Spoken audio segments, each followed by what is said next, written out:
Hi, welcome to Minutes with Mickey, a time for us to wonder about the story, The Blind Soldiers.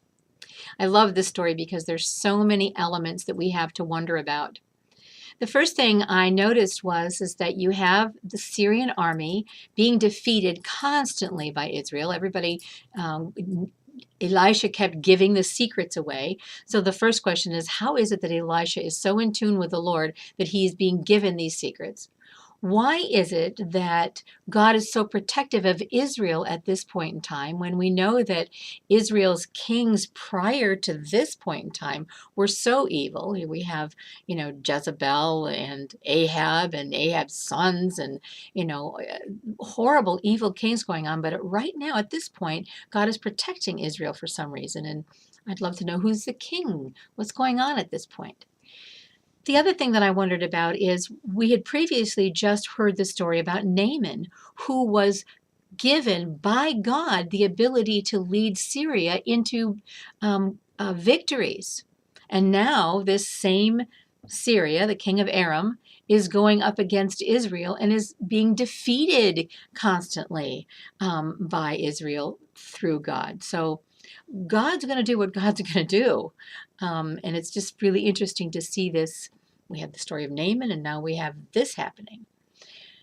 The other thing that I thought was really interesting is that when the king of Syria discovers that it's Elisha who is giving away the secrets, it seems as if it's overkill. He takes an entire army with him and goes to the entire town where Elisha is and surrounds the town.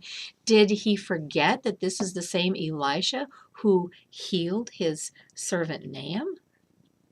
Okay, why would he be so overkill in this? It must be a lot of anger, maybe, or something. Wants to destroy the whole town in order to get Elisha, when maybe he could have just gone and gotten Elisha one-on-one. I just found that interesting.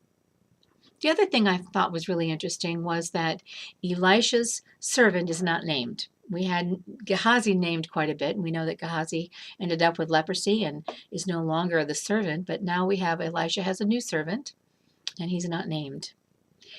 And he asks Elisha, and he's worried and panicked. And Elisha says, "What are you worried about? Why are you so afraid?" And Elisha asks the Lord to open his servant's eyes. And his servant sees this fabulous array of horses and chariots on fire and this entire army on the mountains ready to do battle for Elisha. Those battles that we think that we're up against alone, maybe we just really need to trust God more. It's just such a wonderful visual that our Lord has all this prepared for us and it's all there ready. But Elisha saw it. Elisha wasn't worried. And Elisha God allowed that servant to be able to see that same thing. And then all Elisha had to do was ask the Lord to blind the soldiers. And boom, they were blinded. This relationship that the prophet had with God is so strong and so powerful. And then, without any fear, he walks right up to these blind soldiers, leads them right into the middle of Samaria, the capital city of Israel, and then their eyes are open, they see where they are. And I thought this was interesting that the king of Israel at the time says, "Should I kill them?" And Elisha says, "No, you're not allowed to do that because you didn't win them over in a battle. That's not part of the deal. I've led them to you in a sense. So treat them as guests." Wow. What does that say about how we need to be treating our enemies? As guests, treating them with kindness. And of course, the end line, which is so fun, and there wasn't war between Syria and Israel for a long time. I just think that's just a wonderful ending to this story. And so the questions become, what does this say about how blinded we are? You have two kinds of blindness going on, the blindness of the servant who can't see what God is doing, and then the blinding of the soldiers who are blinded by God on purpose. You have God in charge of everything, sighted, blinded, resighted, wars being won and lost all by God.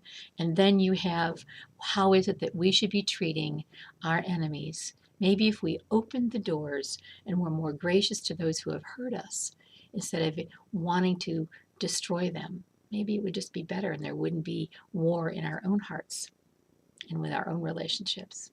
It's just something I wondered about. But most importantly, what did this story tell you about God? And what is God saying to you in this? Have a great week.